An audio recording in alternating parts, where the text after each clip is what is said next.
You're in the tape, huh? No? Yes? There's a new tape. Here's a new tape. There you go, see? It's the new tape.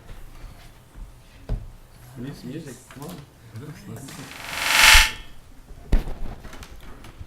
Besides stinging in my ear. Are they gonna present the finish before? No, they can do that on TV. Yeah, you were just letting me tell it. Okay. So you can nicely roll to do the pledge.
Good evening. Welcome to the December 10th, 2012 Valley View School District 365U Board Meeting. Out of the norm, well, not out of the norm, but we have a Boy Scout troop here tonight to lead us in the pledge. Unfortunately, my notes don't say what troop you're from. So what troop are you from? 66. Troop 66. There we go. Gentlemen, if you will come forth and lead us in the pledge. Thank you.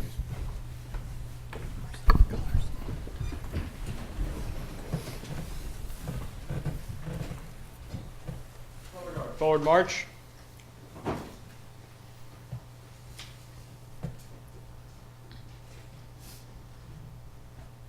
Halt. About face. Please join me in the Pledge of Allegiance. I pledge allegiance to the flag of the United States of America and to the republic for which it stands, one nation, under God, indivisible, with liberty and justice for all. 2. Color guard, prepare to post the colors.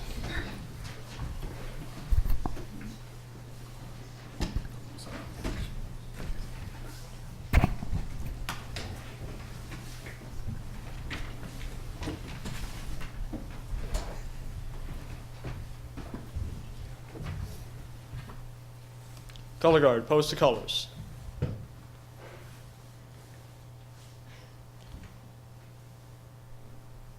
Color guard, return to ranks.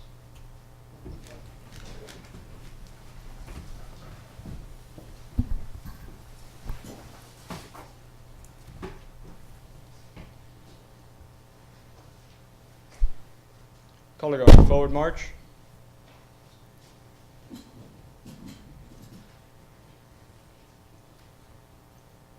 Color guard, halt. About face. Color guard at ease. While you're standing there, why don't you introduce the other three gentlemen and yourself while you're at the microphone. So, Speak into the mic, please. Justin Suits has been one of the top 7 runners for the AVM cross-country team for 3 years. This past season, Justin qualified to go to the state race. You just tell us who you are. Oh, sorry. And then tell me who the other three guys are. So, I'm John Zielinski. All right. Um, And who's the other three guys that joined you this evening? That is Donnie Schultz. Uh-huh. And the other two in the back? And then back there is Tim and Jace. Thank you, gentlemen. Have a good evening.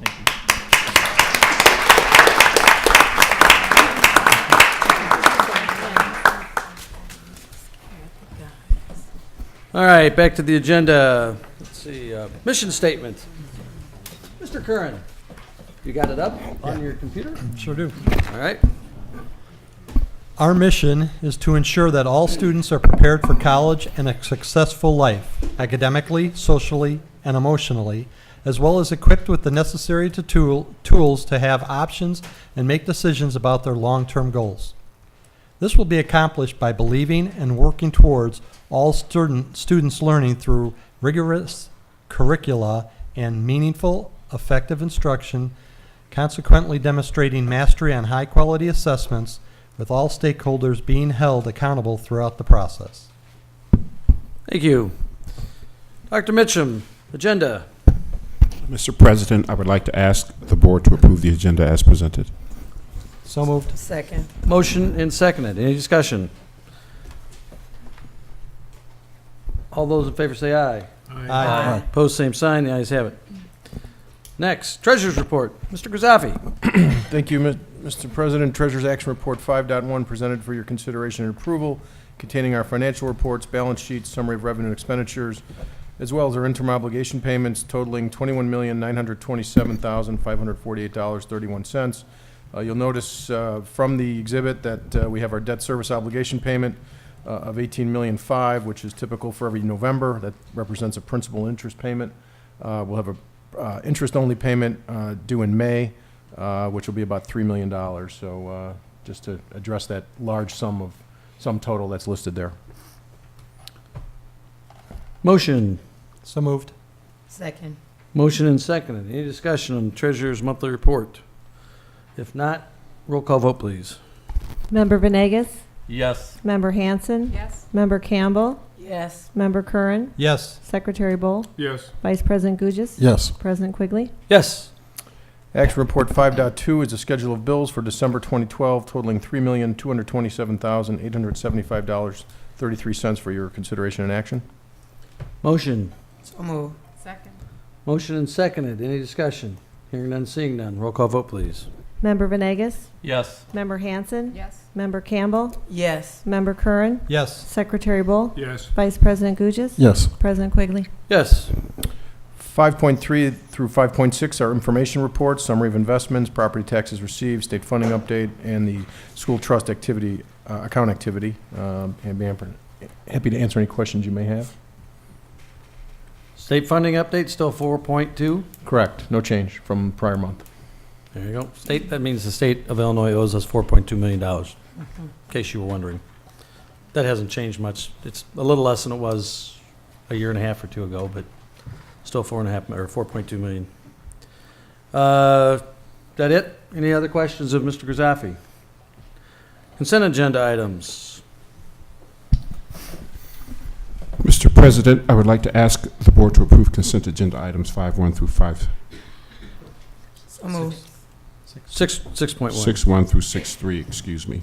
Board meeting minutes, executive session meeting minutes, and trips, Brooks and Jane Addams Middle School and Bolingbrook High School. We have a motion Second. and a second. Any discussion?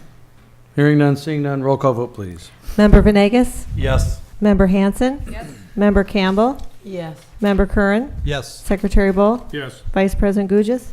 Yes. President Quigley? Yes. Moving down the agenda, Pillars of Valley View. I believe we have 3 this evening. I don't have the sheet. Yes. Yes. And First who are two. I don't have the sheet of who the presenters are, but here we go. I did have it. It was hidden from me. Member Hanson. You're first. It says right here on my sheet. Oh, never mind. All right, first to the podium, principal from the Early Childhood Center, Donna Nylander.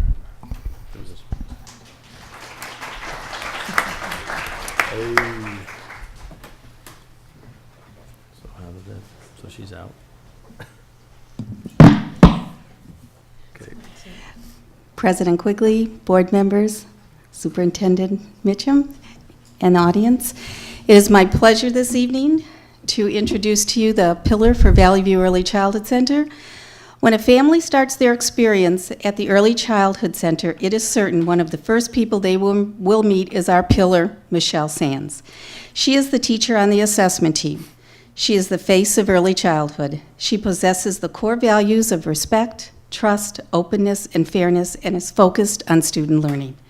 She listens to a family's concerns and builds a trusting relationship before a child enters the program. This is the first step in becoming a successful and lifelong learner at Valley View.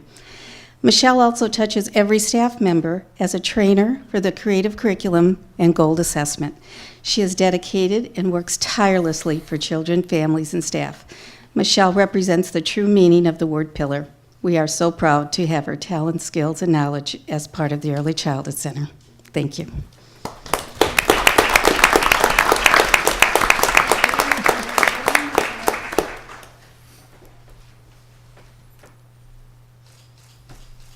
Next. Next, Luke Kancic, Member Gugis, Vice President Gugis. Representing John Lukanczyk is Jason Buck, the assistant principal.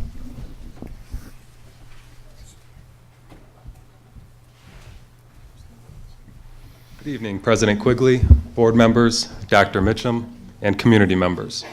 It is an honor and a pleasure to work alongside the individual that we present before you this evening as our pillar of Valley View, Mrs. Christy Rush Levine. Mrs. Rush Levine is an 8th grade language arts teacher at Lukanczyk and goes above and beyond on a daily basis to ensure the success of each and every one of the students that walk through her door. Mrs. Rush Levine wears many hats at Lukanczyk. She organized a parent night for 8th grade parents to come in and learn about Explore testing.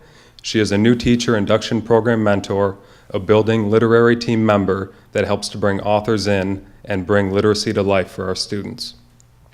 Mrs. Rush Levine collaborates with her 8th grade team members and department colleagues to find new and innovative ways to reach each and every one of our students. During the summer months, she visits the homes of some of our students, bringing them supplies, schedules, and anything else that they might need to get their school year started off on the right foot. 2 years ago, Mrs. Rush Levine began to develop and implement a language arts class that targeted students that were struggling readers, reluctant writers, and were potentially disengaged from school. The Voices Strong program has proved to be successful as students participating in the class have shown growth that exceeds the norm as measured by MAP testing. She was instrumental in providing professional development for staff at other district middle schools over the summer that began teaching the course this year. She has also had professionals from other districts and other states come to observe the class as they look to implement a similar support from the students in their district. Above all else, Mrs. Rush Levine has instilled a love for reading and writing in each of her students and teaches with her hands and her heart to ensure positive outcomes for all. It is with pleasure that we acknowledge Mrs. Christy Rush Levine as a pillar of Valley View. Thank you.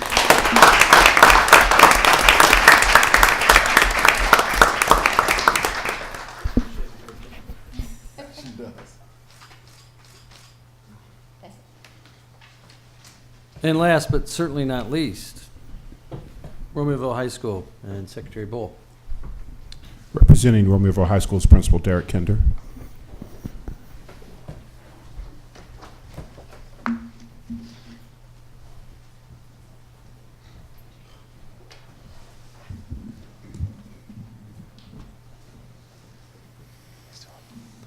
Good evening, President Quigley, Vice President Gugis, Secretary Bull, members of the board, Dr. Mitchum, senior leadership, members of the audience, and members of the community.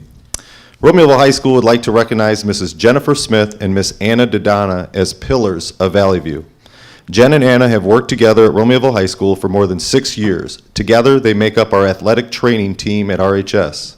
Jen and Anna are extremely talented and passionate in completing their unique responsibilities of supporting and preparing our student athletes for competition and treating athletic injuries. Every day brings about something new, and they are always up to the challenge. Jen and Anna make it a priority to get to know our students and celebrate in their successes on and off the field.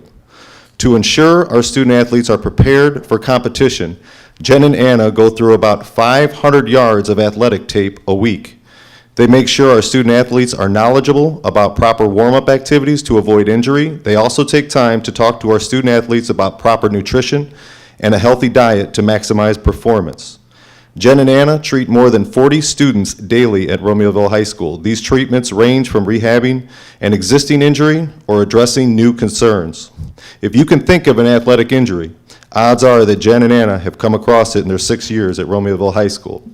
Whether it's conducting hydration or concussion testing, organizing athletic physicals, or treating everything from bloody noses to bruised egos, Jen and Anna are always there to make sure that every student is greeted by a confident, knowledgeable, and supportive adult to make sure that they make it through any uncomfortable situation that competition has dealt them.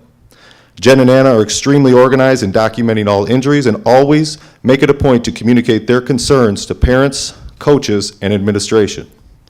The above-mentioned reasons are just a few reasons why Mrs. Jennifer Smith and Mrs. Anna Dodonna are two extremely valued members of our Romeoville High School staff and are without a doubt deserving to be identified as pillars of Valley View. Thank you, Jen and Anna.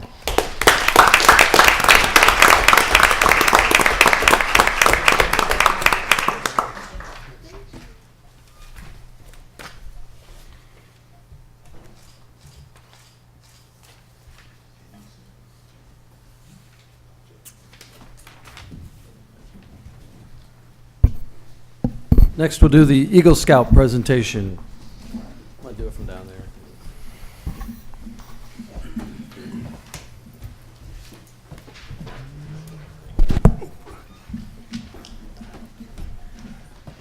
Good evening, President Quigley, trustees, Dr. Mitchum, senior leadership, community members. It's my pleasure to introduce Donald Schultz as the Eagle Scout, gaining the Eagle Scout rank. Donald's 6-year journey started as a scout, and he went through 6 ranks in order to achieve the Eagle Scout rank. In order to get to the Eagle Scout rank, he had to jump through a number of hoops to get to the Life Scout ranks. In order to actually gain the award of Eagle Scout, he had to write a written proposal that had to go through an approved board of councilmen. Not only did he do that piece, he also earned the Baden-Powell Leadership Award at a camp that he was at. So he earned a number of honors for Troop 66 in terms of it. He is joined by his parents, Mr. and Mrs. Schultz, who will be joining him in just a moment. But in order to do justice to the proposal that he has made and had approved, Donald is going to share with you what his proposal was in terms of the approval that he received. I'm actually not going to use the microphone. Okay. I can project. My name is Donald Schultz. Hey, Donald, I'm sorry. You got to use the mic, otherwise they can't. They won't hear you on TV, Donald. All right. I'm sorry. They Much won't better? hear you on TV. All right. Well,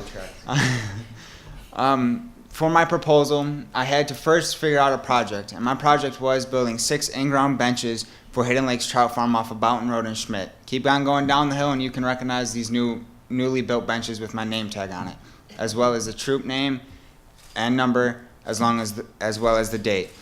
For my proposal, I not only had to write up how many supplies and tools I needed, I had to sketch everything out and the whole 9 yards to do it. And in said and done, I got my proposal signed off, so I got the okay to go forth and actually do my project. I did it. I built it with the help of my troop members over there, as well as more, and I actually wrote up a final plan that filled a 1-inch binder, and I'm glad I did it. Best achievement ever. That is exactly why I let him explain it for himself. The enthusiasm that he had to show and showed his leadership for our school community. On behalf of the Board of Education, Bolingbrook High School presents Eagle Scout Donald Schultz. Let's give him another round of applause, and his parents. I was taking my dog the dog was running, I was walking feverishly behind him, and I had the chance to sit on those benches I think it was Saturday this week, so thank you for putting the benches in, because I don't run that much, as you can tell. You, on the other hand, look like you run a lot. We have a proclamation, and I'm going to present it to you and your family, and everybody knows, anybody that's got kids that are involved in Scouts, it's not just the kids, it's also the parents that are involved. This activity takes place outside of school, but it's certainly worthy of recognition to have Eagle Scouts in our community. Bolingbrook and Romeoville area have a very active scouting community and a very active Eagle Scout community. I don't know what the total number are, but there are several Jim, that have come through the program that have achieved Eagle Scout in this area? I mean, you might have a better number than I do. He is the 13th Eagle Scout in Troop 66 in 12 years. And the village of Bolingbrook has, I think, 184 Eagle Scouts. So we They're do have listed on the a wall in the sizable village number. hall. Yep. So with that said, you want to hold that and I'll read what it says because somebody wrote that in some language I can't read. Whereas Eagle Scout is the highest rank attainable in the Boy Scouts of America, and whereas more than 2 million young men have attained the rank of Eagle Scout since the first Eagle Scout medal was awarded more than 100 years ago, and whereas it takes a true leader to attain the rank of Eagle Scout, and whereas Donald Schultz has been active in scouting for more than 10 years, and whereas Donald Schultz performed an outstanding community service by building and installing 6 benches at the Hidden Lakes Trout Farm, and whereas Donald Schultz is a Bolingbrook High School senior who was involved in marching band, concert band, pep band, and whereas Donald Schultz formally became an Eagle Scout during a ceremony in October of 2012. Now, therefore, it be resolved on this 10th day of December, 2012, that the Valley View School District 365 Board of Education, the faculty and staff are extremely proud of Donald Schultz and congratulate him on all of his accomplishments in the school district and in the community. And we all wish this young, outstanding man nothing more than the best in his post-secondary education and his future career. Thank you.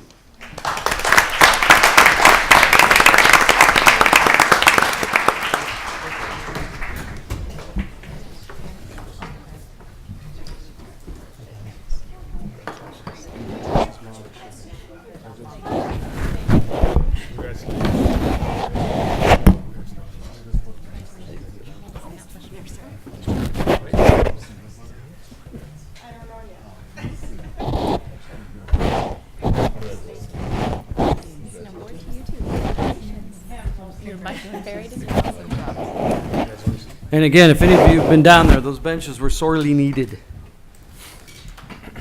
There'll be a lot of happy fishermen or just people out there walking around and enjoying the hidden lakes.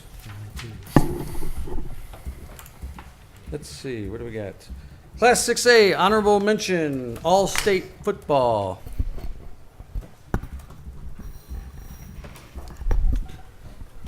Introducing Mr. Jeff Kuna, the head football coach from Romeoville High School. Thank you, Dr. Mitchum, President Quigley, and the school board and senior leadership.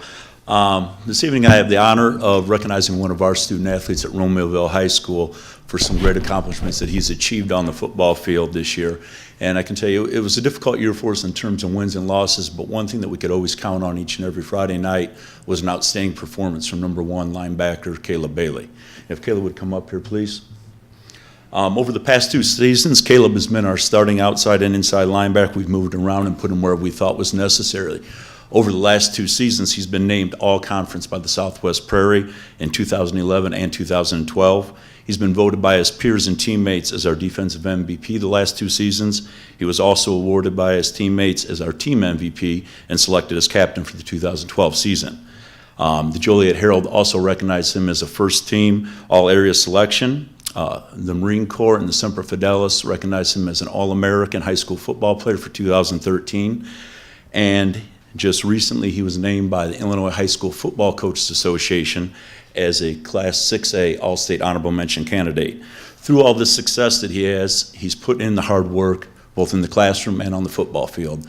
I can't think of a day in the last 2 years where he's missed a practice, a summer workout, and I know the time and effort that he's put in the classroom over the last year. We had some concerns, obviously, with the academics, wanted to make sure he achieved well. Caleb took it upon himself. He put extra work in preparing for the ACT, received a score of a 21, which clarified him for clearing in the NCAA clearinghouse. And now we're in a situation where he's deciding which school he will attend. He's been offered 7 scholarship offers: the University of Wyoming, Northern Illinois University, Eastern Michigan University, Bowling Green University, University of Miami at Ohio, Ball State University, and Toledo University. Congratulations.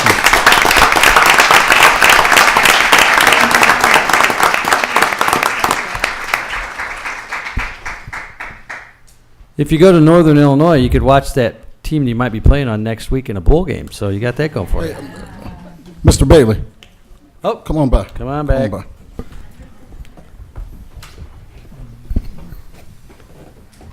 You didn't think you're going to get out that easy.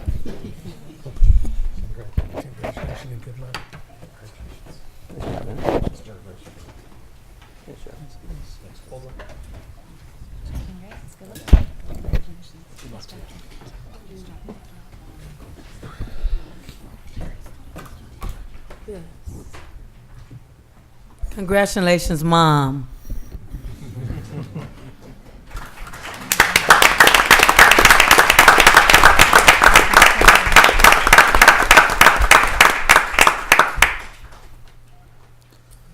And now, Mr. Randa. Well, you may have noticed that there was a new video lead-in for tonight's meeting. I wanted to let you know who created that new lead-in because it took a lot of time and talent, and he deserves some praise. His name, as soon as I get the paper, his name is Jack Randich. And you know what? He and I aren't used to being up here in front. He's behind the scenes most of the time. He's a teacher at Romeoville High School, where he teaches consumer education and basic and advanced television production. He's been with VVSD for 11 plus years, and in those years, he has built one of the Chicago area's top television production programs, not to mention one of the best television production studios in the Chicago area. Jack oversees students in the broadcast of all home RHS football and basketball games, many of them live on RPTV and iHigh.com, as well as the broadcast of concert and choir events and graduation ceremonies. The fact is, under Jack's supervision, these high school kids at Romeoville High School broadcast almost 24 events every year. He's also the advisor of the RHS TV Media Club and the Computer Club advisor. This man right here is a go-getter. And you saw his latest effort at the start of tonight's meeting. This lead-in, which features photos of the many great things happening in VVSD, will play before every school board meeting for the next 10 months. As Community Relations Director for VVSD, I just wanted to make sure that Jack Randich is recognized for his efforts. Thanks, Jack.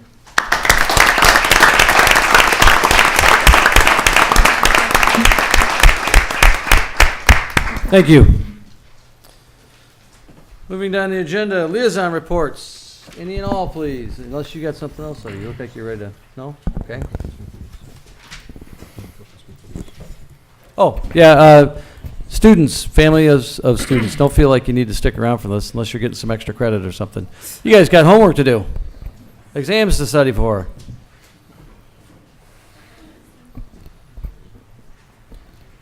No liaison reports from anybody else. The State of Illinois General Assembly met last week for the second week of veto session. There was a long and extensive press conference to discuss what they consider a potential for a pension fix. 25 state reps have signed on in a bipartisan effort to recognize that the state is in an abysmal hole in its pension funding to the tune of something like $95 billion. In that pension proposal is a proposal that would put the burden, if you will, a percentage or a half a percentage, depending on how they decide to do it, on the local taxing body, in this case our school district, to bear that pension burden. This is not a problem that began overnight. It's been 30 years in the making. It's not a problem that's probably going to get solved in the next week or so, or the next week of session, which would be the lame duck session starting on January 2nd in Springfield. We have not yet, unless Gary's done something in the last 24 hours, crunched the numbers to see what implementation of that program will mean to our district or to the local, community and our taxes and so on and so forth. There's a lot involved in this proposal. There are some breakdowns that are being done, and there are two individual groups that have looked at it. One of the groups is the Civic Federation of Chicago. They think that it addresses some of the major concerns. There's another group, and the name escapes me at the second, but they think most of what they proposed is unconstitutional. So you have good ideas mixed with some, well, it probably won't pass the constitutional smell test. So what they're going to do is anybody's guess, but there is a strong belief from those of us who spend a little time in Springfield that something will be done. At the beginning of the year, they have an 8-day session, and I have been told that even our area senators were told pack for 8 days. Don't think you're going to show up here for 3 or 4 days and this is going to get solved. They've got a lot of work left to do. They have some other issues they're going to be taking up: medical marijuana, same-sex marriages, illegal immigrants getting driver's licenses, all kinds of neat things they're going to be taking up in that 8 days to see. You may or may not know, there are 23, I believe is the number. It might be a little more, a little less, incoming legislators. So that means 23 that are there now are going to be gone. So they might be allowed to vote their conscience for a change. So that's my thing for the day. But this pension thing is going to be a big issue, and it has the possibility of impacting our district greatly. So The academic committee met. We discussed a great deal of time discussing the elementary report card and some improvements we're looking at making there. Some curricular issues at the high school were also discussed. Also, academic committee is really proud to see all the things that Mrs. Rush Levine has done with Voices Strong. For those of you who don't remember, we had a meeting at Lukanzik discussing the Odyssey program, and she came up and talked about her program. And I think I emailed her during the meeting, which I think the lawyers have some issue with. But I emailed her during the meeting and said, we got to get you at the academic committee. We met with her there, and she then met with Superintendent Mitchum, and the rest has been history. Thank you so much for what you've done. She also has a great husband that also serves our district, Mr. Mark Levine, too. So we really appreciate what you guys have done. The academic committee is awful proud. the other entity is the Center for Tax and Budget Accountability. You gotta love the internet. Moving down the agenda, if there's no other liaison reports. Audience participation. Anybody wishes to address the board this evening? Hearing nobody, seeing nobody. Dr. Mitchum, action reports. Mr. President, I would like the board to approve Action Report 10.1, Student Due Process Cases as presented. So moved. Second. Motion and second. Is there any discussion? Hearing none, seeing none. Roll call vote, please. Member Venegas? Yes. Member Hanson? Yes. Member Campbell? Yes. Member Curran? Yes. Secretary Bull? Yes. Vice President Gugis? Yes. President Quigley? Yes. Assistant Superintendents, Ms. Smith and Ms. Kinder. No report this evening? No report this time. Thank you.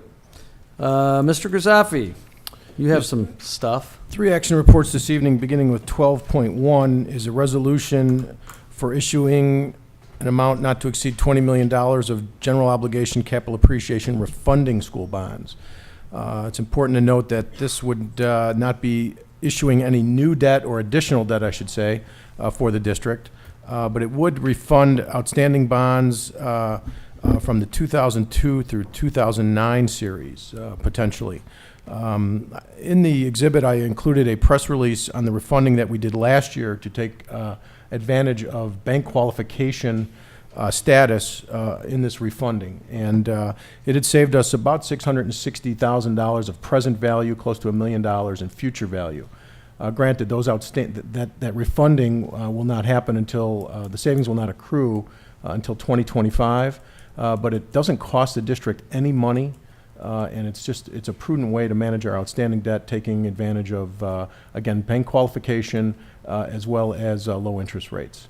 And so this is a parameters resolution. It doesn't obligate the board in any way to proceed with the refunding, but it does indicate to the financial markets that there is an interest in pursuing this.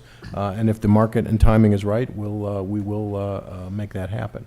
And so I would recommend that we take advantage of this opportunity. Need a motion. So moved. Second. Need a second. Is there any discussion?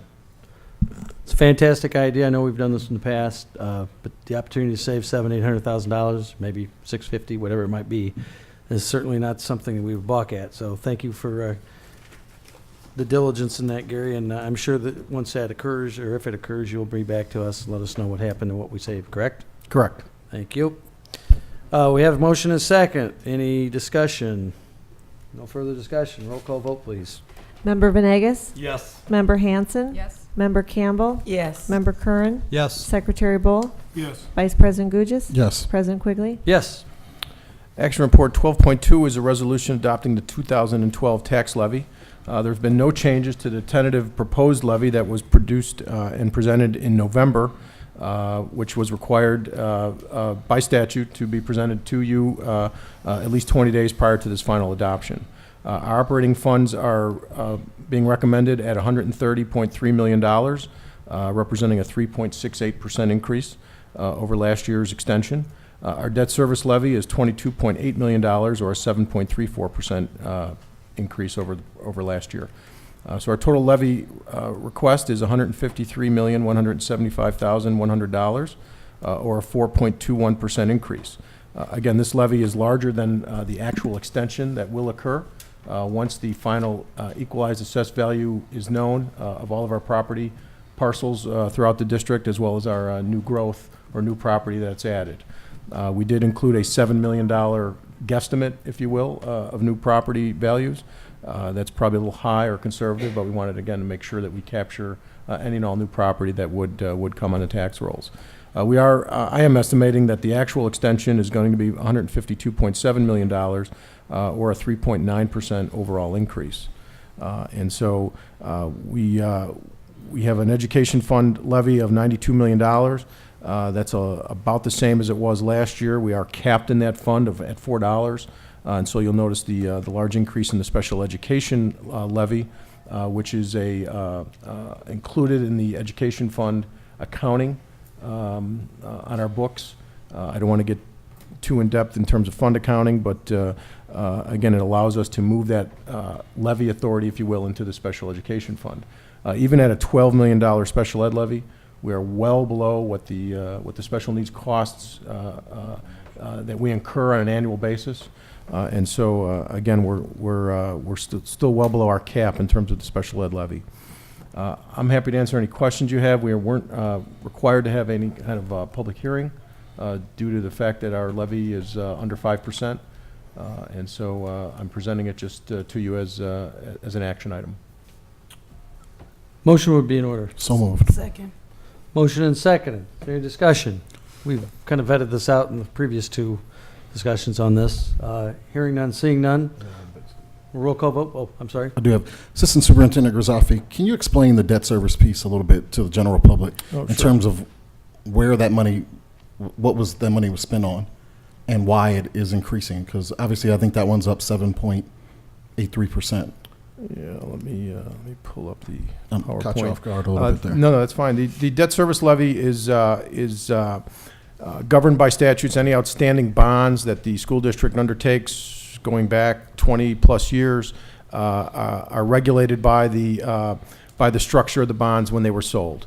And so the outstanding debt service of $22 million represents payments to that were incurred to build all of the new buildings throughout the district.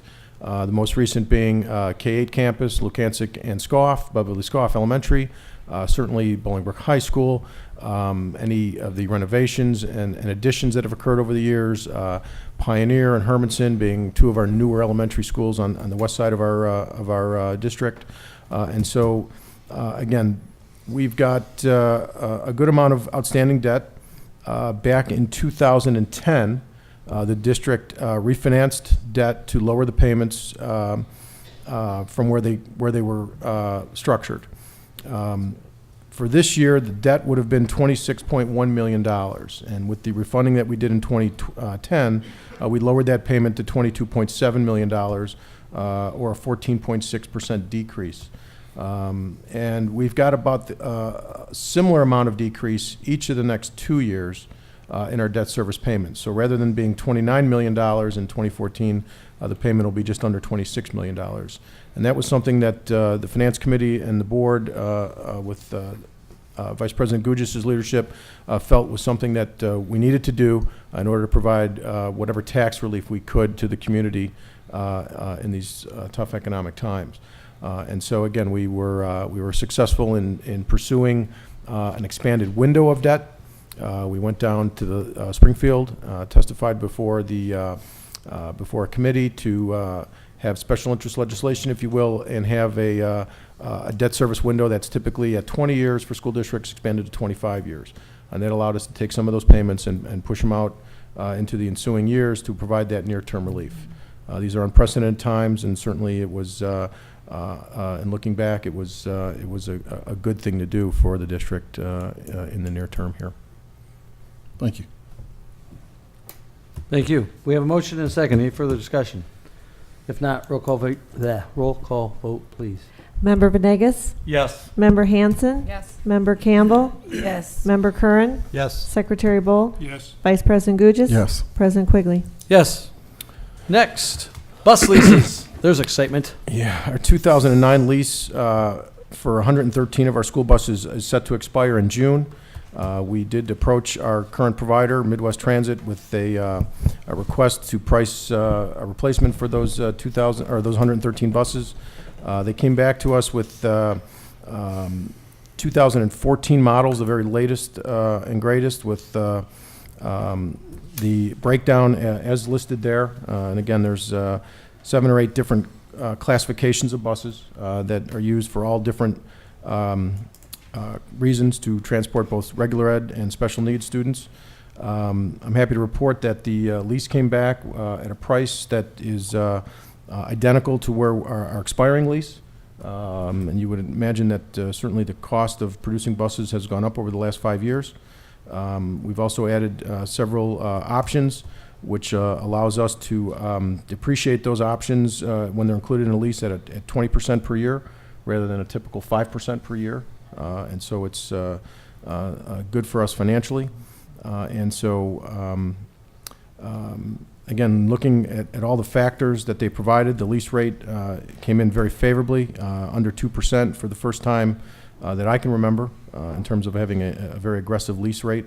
And so I am recommending at this time that we accept Resolution 1335 to enter into a lease agreement with Midwest Transit for 113 buses with an annual lease payment of $1,444,247 for 5 years, subject again to attorney approval. So moved. Second. We have a motion and a second. Any discussion? I have a question. How many miles does an average bus get in a year? We cap these buses at, I think the regular ed buses are at 18,000, and the special ed buses are at 20,000. So that's about average. Something like that. No, just Yeah. curious. Okay. Roll call vote, please. Member Venegas? Yes. Member Hanson? Yes. Member Campbell? Yes. Member Curran? Yes. Secretary Bull? Yes. Vice President Gugis? Yes. President Quigley? Yes. Next, Ms. Hawks. Thank you, President Quigley. This evening, we're seeking approval for Action Report 13.1, Consolidated Action Report for Certified and Classified Personnel. We have 11 items for certified personnel, 17 for classified, and 1 for certified administrative personnel. Motion would be in order. So move. Second. Motion and seconded. Any discussion? Roll call vote, please. Member Venegas? Yes. Member Hanson? Yes. Member Campbell? Yes. Member Curran? Yes. Secretary Bull? Yes. Vice President Gugis? Yes. President Quigley? Yes. Second action report this evening, 13.2, is resolution number 1336, authorizing dismissal of educational support personnel employees for reasons other than reduction in force. So moved. Motion and seconded. Any discussion? Roll call vote, please. Member Venegas? Yes. Member Hanson? Yes. Member Campbell? Yes. Member Curran? Yes. Secretary Bull? Yes. Vice President Gugis? Yes. President Quigley? Yes. Dr. Mitchum. Investment reports will be Gary Grzaffi. Yes, we've got an information report. 14.1 is our investment report as prepared by our Director of Accounting, Joanne Borg. In it, it gives you our various investment types as are typically provided to you annually, but it also gives you an idea of the yield of those investments compared to a benchmark yield. It also gives you an historical trend, a 5-year trend of our investment earnings, the amount of cash investments that have been invested each year at a point in time, September 30th, and the interest in all those funds. And I think it's important to point out that you've heard me mention many times before during our budget presentations. In 2008, the district was able to generate $6.7 million based upon the cash and investments that it had invested along with the investment rates that were available at the time. In 2009, that dropped more than half to $3 million. 2010, $822,000. 2011, $410,000. And last year, we were lucky enough to generate $345,000 in interest. So in 5 years, we went from $6.7 million in interest earnings to $345,000. And that's money that we no longer, we have no way to make up.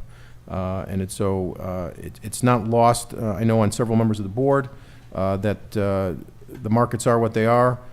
We try to think creatively, and we are doing things differently than we have in the past, investing in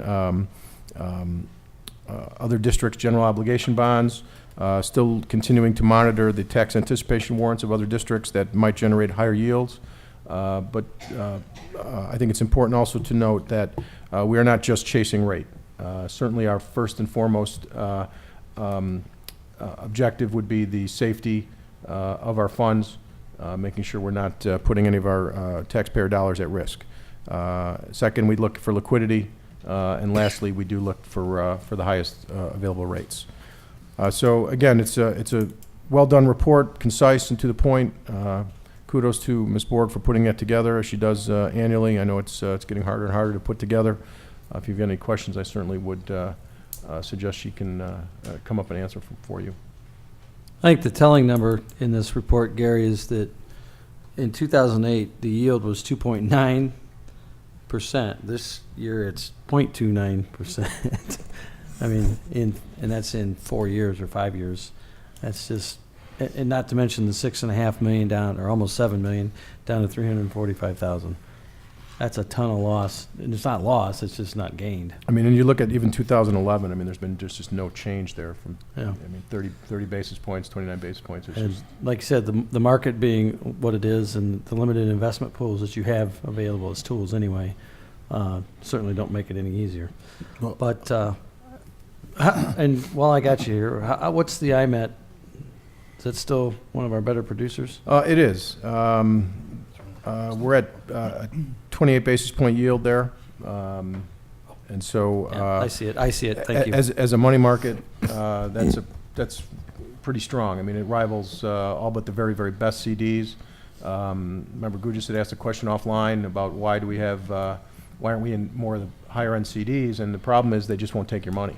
The FDIC insurance is going to be expiring here come Jan 1, and so it's even going to be tougher to find banks that'll take your money. 'Cause I think prior to that, like a nonprofit or a school district could have their money insured for higher than $250,000 until the end of this year, correct? Correct. That is correct. Yeah, that's a part of the fiscal cliff. It reins in some of our ability to invest. I want to thank you and Ms. Borg for really looking into the municipal securities. We can see that at a 0.9% investment rate, which would be our highest investment rate. I know that took a lot. You guys went out and got some legal opinions and really dug in to make sure it was both safe and a good return. So I want to thank you guys. And I know you're out there somewhere. I want to thank you guys for doing that, because I know that's just in our attempt to better invest the school district's money and to do that. So I appreciate that. Next. Unless anybody else has anything. Summer learning experience. Oh.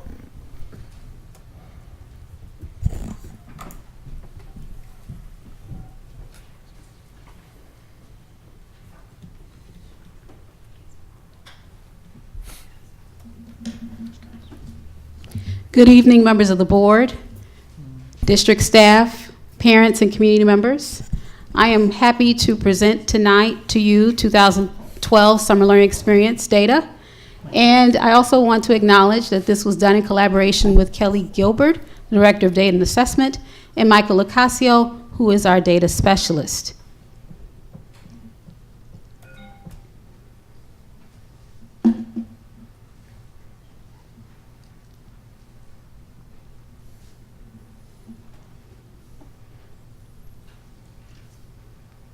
It's like he's going to be doing it by hand. Having some technical difficulties, but as we are looking at When you buy your toys for Christmas, make sure the batteries work. Where's John?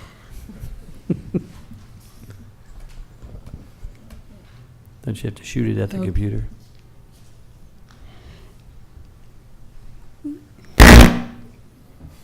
Okay.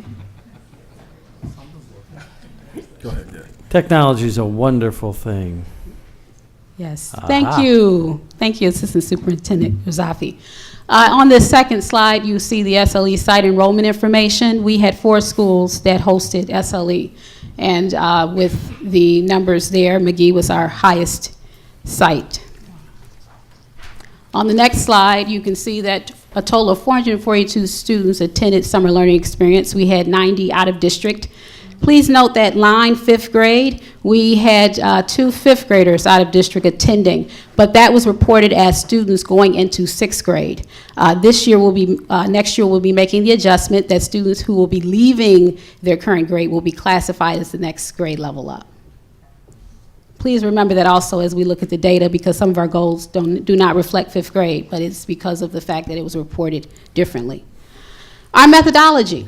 We wanted to make sure that we eliminated all the variables, so we looked at the spring and fall comparison. So students who were administered the MAP in the spring, we looked at their fall data just to see how summer learning experience impacted their growth.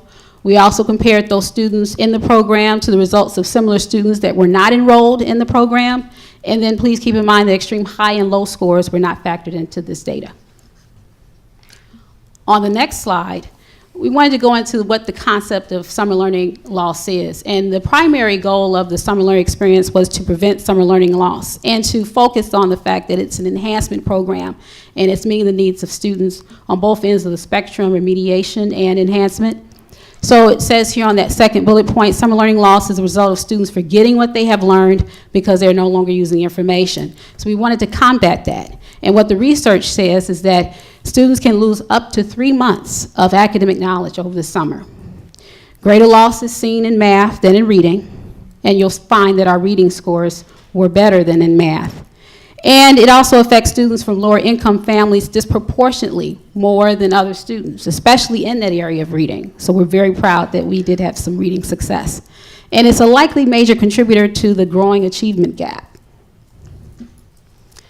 Now, we took this data from the University of Missouri, and there were 9 key elements that were described from the University of Missouri's report, one being continuity of instruction during the day. We highlighted 4 of these for you, and so if you look here, the key elements were making learning fun, being inclusive, being research-based, and utilizing experienced teachers. Summer learning experience met those key elements. On the next slide, here are some just overall results for our summer learning experience program. We saw little to no drop in the math RIT scores, and then we saw a slight improvement in the reading RIT scores, though no narrowing of the achievement gap. In most cases, the results were better for students enrolled in the program than not enrolled. On the next slide, you can see the data there. Here's the difference in tenths. We looked at measuring this in the tenths with RIT. 430 students attended the program. You see here that there was a positive 0.6 RIT growth in reading, and that in the students who did not attend the summer learning experience program, there was a negative drop a bit, 0.6, and there was maintenance in reading. Overall, student scores were maintained in math, while non-SLE students experienced summer learning loss, and their scores increased in reading as compared to their counterparts. Other findings. The summer learning session was broken up into 2 parts, 4-week, 8-week. We found that the greatest success was experienced in students enrolled in all 8 weeks, as well as in the all-day program, AM and PM. So if you look there, you see those jumps. Then we broke that down by tiers, and what that means is that Tier 1, any student scoring above the 50th percentile in MAP is categorized in Tier 1. Any student falling between 25th and 49th is in Tier 2, and any student below the 24th percentile is classified as a Tier 3, and we saw that the greatest gains were experienced in all tiers in SLE. And then if you look at the bottom, Kelly, can you go back just one? I just want to make sure that you see that these are our grade levels that had the greatest benefit in reading. And then the next slide, it shows the math. Same results. We saw that there was maintenance in Tier 2 and Tier 3, and there was an overall increase in Tier 1. And those are our focus grade levels for the math. On average, students, again, did see little to no drop. And then again, this just repeating that more benefit was seen by Tier 1 students than Tier 2 or Tier 3. So, in summary, what are our goals after we looked at the data? And I also want to mention that we did factor in the teacher input as well as parent input. We did receive favorable input from both stakeholder groups. We want to see an increase in enrollment for all of our students. We want to make sure that we at least double that enrollment. We want to identify and secure supports for students in all tiers that will have a greater impact on their academic success. And then we also want to secure funding, more funding resources to support enrollment fees for our free and reduced lunch students. And last but not least, we want to maintain the least restrictive environment for all students. Here are some results from our parent surveys.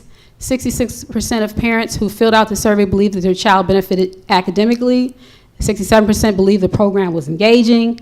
78% believe their child benefited socially. And overall, 90% were satisfied or very satisfied with SLE. And here are some comments that they wrote. So here's some themes that we discovered when we read through the parent surveys. That motivation, engagement, and passion was seen by their children, and curiosity, wonder, and happiness and joy. And so those are immeasurable, and that was our qualitative evidence that summer learning experience was impactful. Now I'll open the floor up for any questions that you might have tonight. Just a couple comments. For the parents out there, we've looked at these numbers every which way, and I'll make it really simple. Children lose some of what they gain over the summer. And kids in summer learning did not lose, they gained. So that's your takeaway from that. If you're a parent and you're like, well, there's only 4 schools up here and it wasn't at my child's school, the program is fee-based. And it's a break-even minus some startup costs for the districts. So if you want to have summer learning at your school, we're going to need some kids from your school and parents to say, hey, we want to have it at our school, and the numbers got to back that up. So we definitely want to have that our goal would have it at all the elementary schools. So we just need that participation level so we can do that. I want to say from a positive experience from summer learning, I know my children are in, I think a member of Venegas's kids are in. And one of the things that I hear from parents often is, well, we do so much for kids that are in the bottom tiers. And if you looked at the data, the kids that did the best in summer learning were the kids in the middle or above. So we need to erase that paradigm that summer learning is for remedial, like summer school in our day was always a remedial process. But the kids that did best in this program were the kids that were in the middle or achieving higher than the middle. So just some takeaways for parents. I think summer learning was a great success. I want to thank all the people involved. And from a personal side, I think of my own son. Those of you who have boy children, sometimes reading and some of those things aren't as fun for them. I have a 6-year-old son who would only read things about dinosaurs and something getting eaten or destroyed is all he would read. In summer learning experience, he got to participate in a thing called Reader's Theater. Mm-hmm. And Reader's Theater has opened up my son to all kinds of reading. So these are the kinds of things that may not be measured in the numbers. Well, they are, because his MAP scores are doing just fine. But these are the kind of programs that we can offer in the summer that you don't have actually Reader's Theater is in our program now too during the day. But the kids get these extra enhancement opportunities in that afternoon session to kind of apply that practical learning in a more fun and engaging way. So I hear that always from parents. How do we do that more? Well, we're able to do that more in the summer. So really want to encourage you to get your children involved in summer learning experience, and hopefully we can get the numbers so we can do it at all the elementary schools. Thank you, Vice President Gujas, for that. And I actually wanted to share also that one of the things that I saw very beneficial was it's actually a great transitional step when your child isn't in school, right? If they're going from either Montessori or childcare or home care, and being able to allow my son to go from being home taught or childcare at home and transitioning him into that summer learning program allowed him to have an excellent kindergarten year. So it was also very key. So a lot of families that have children that are still at home, and being able to bring them in during the summer program to transition them into the kindergarten was also it's extremely beneficial. It allows them to, that way, because I was there when Araceli went to her first day in kindergarten, and I remember some of the children, right, the fear of first day of class because they've never been in that kind of, or ever been to school for that matter. And I get that, right? I mean, I know that some families, teach their kids at home or have childcare at home, but that really helped Max, our son, transition into his kindergarten, and he really enjoyed it. I know we were very engaged with, I believe it was Ms. Hornbeck, the one who managed the one on Beverly Scoff, and it was great. I mean, to Vice President Gouge's comment, Max wanted to just read the Avenger stuff and comic books and that kind of, or wasn't. That's the stuff that he wanted to be engaged in, and then when he did the theater reading, it really opened him up. So he really enjoys it now. So great program. I encourage all families that have children, whether they need additional assistance or just want that childcare during the summer. This is worth it because they're actually getting a huge benefit out of this. They're learning while they're being, while someone is taking care of them for you. So it's actually a great program in that respect. Thank you, Member Venegas. You're welcome. I have a quick question for you. I noticed that the 4 schools that the programs were at were 4 of the higher achieving schools. Do you know what the breakdown of attendance from other schools were? I can get that information to you. I don't have that data available for you, and I apologize for that. We did send out what we call a survey to poll to see where the interest would lie, and those sites were the highest interest. So would it be safe to assume that the majority of those students in the summer learning program came from those schools? Well, we zoned it off so that we had in Mormonville, R.C. Hill students went to Scoff, and then in Hermiston students were also zoned to go to, Hermiston students were staying in Hermiston, and then some students at Scoff also were zoned to go to Hermiston. But I can get the zoning for you. We tried to make sure that there was a short distance traveled from the child's home school to the summer learning site. And if they were far, then we had the transportation piece that was provided. So we wanted to make sure that that data is not reflective of the summer learning site. The students sometimes came from different centers, and so that would not have been a fair assessment because they did not have all of their home students attending in their respective SLE site. So how are you going to market this to to get their greater involvement? We're looking with the students that actually really need this program. Right. We did send an invitation out to students who were below the 10th percentile in MAP, as well as anyone below the 25th percentile. We wanted to make sure that we had an invite to them. We are going to be sending out a parent link, as well as looking at a pre-registration form, so to speak, just to gauge the interest and trying to attract more students from those different sites that were not represented up here on the slide. Ms. Smith, Member Curran, I think on the academic committee when we've talked about this, the ultimate long-range goal is at all 12.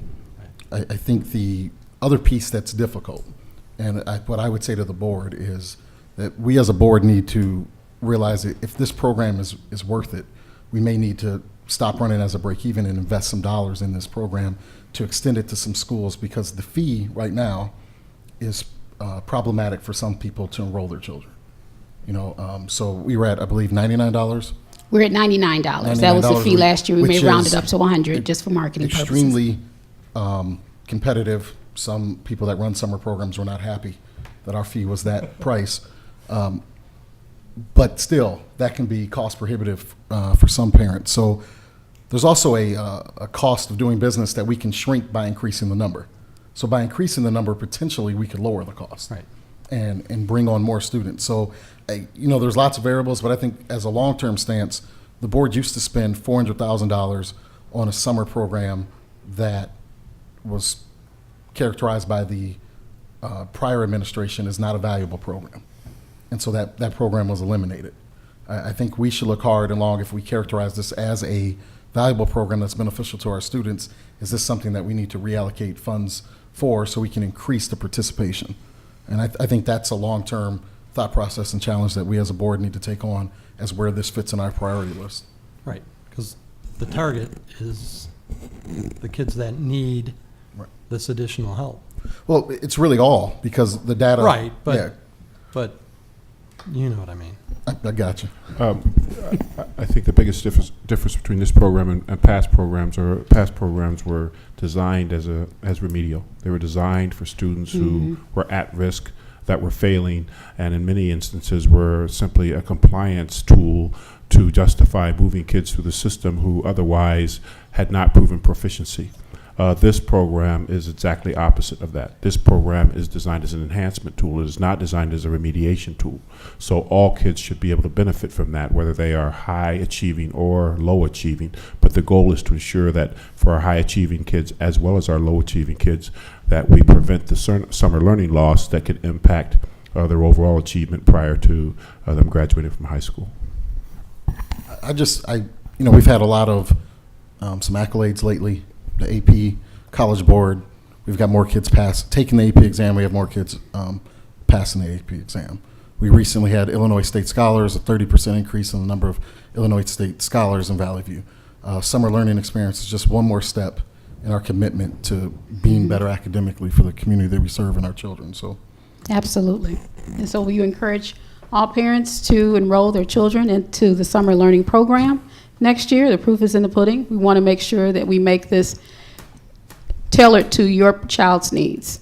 Now, when will the parents be able, how soon would they know about this, when enrollment is going to start? We're looking at getting communication out as soon as possible. I've already been working with a team this morning or this afternoon actually to look at when the best way in which to communicate that as quickly as possible. We're looking at Parent Link in January. Also, we're looking at the pre-registration form as well shortly after that, analyzing that by the end of January. So look for something by no later than January. Member Curran, on the outreach to the parents, me and Ms. Smith had a conversation today just about that, and one topic was reaching out more to the local PTOs, trying to get them to understand, hey, you can have this at your school if we can get the number of students up to this amount. So we were looking at that as one potential way to increase the enrollment and getting it in more schools. Thank you. Thank you. Great presentation. Great program. Next, Mr. Alperin, Legal Services Report. No report this evening. Thank you. Thank you. Association Federation reports. AFT, Ms. Sutherland. Good evening. I would like to take this opportunity at this time to thank the teachers, related service providers, and support staff of the Valley View Council for their continuous dedication and professionalism as we continue through the process of negotiating their contract. As they continue to work without a contract in place, their hard work and effort goes beyond the classroom and the school day in educating and supporting the students of Valley View School District. As you can see from the pillars that we had listened and honored today, and from the many emails and different events and activities that are going on even currently because of the season, the hard work and continued dedication is outstanding. Not a surprise, but I just at this time wanted to have some recognition and again say thank you for all that you do. Thank you.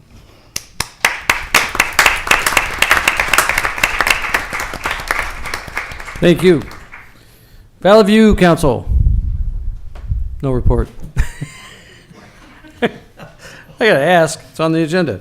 Valley View Office Personnel Council. No report. Thank you.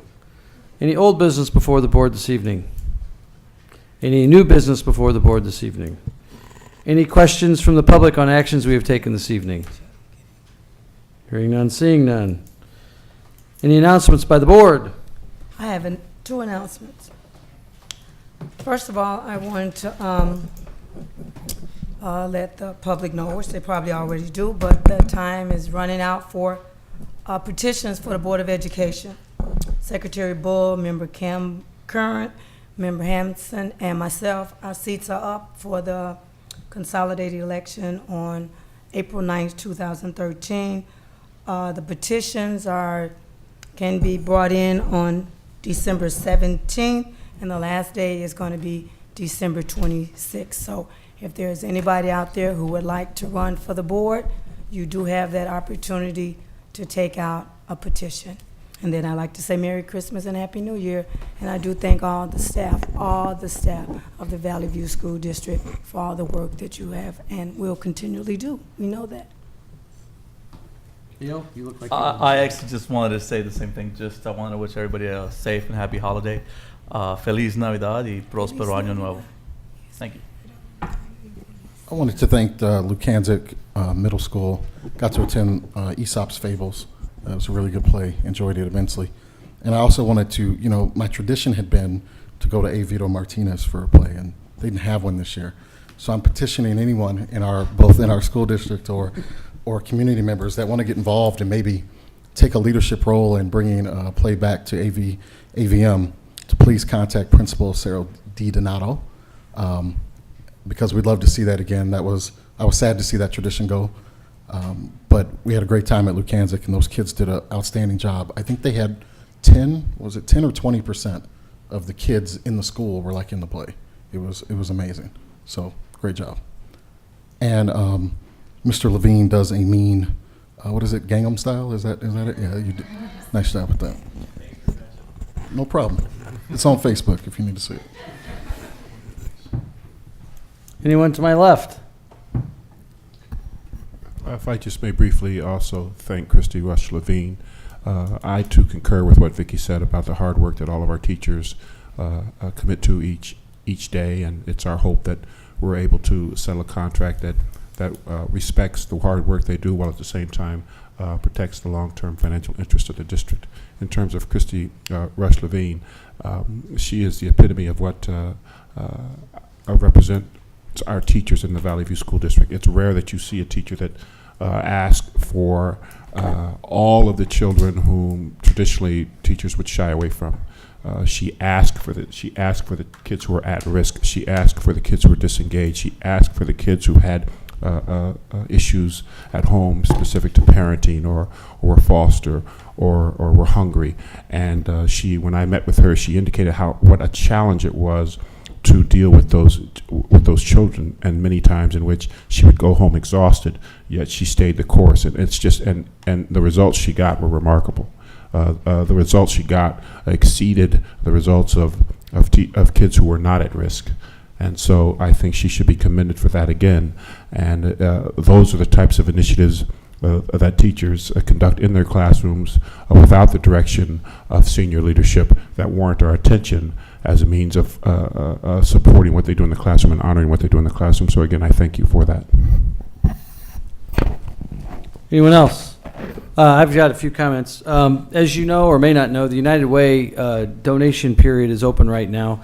So if anybody, teachers and otherwise, and it's your professions, what have you, if you're interested in getting involved in the United Way campaign, please do. A very small amount per month per paycheck, $1 or $2. They're happy to have it, and if a lot of people sign up, it makes an incredible impact on the number of entities that the United Way supports.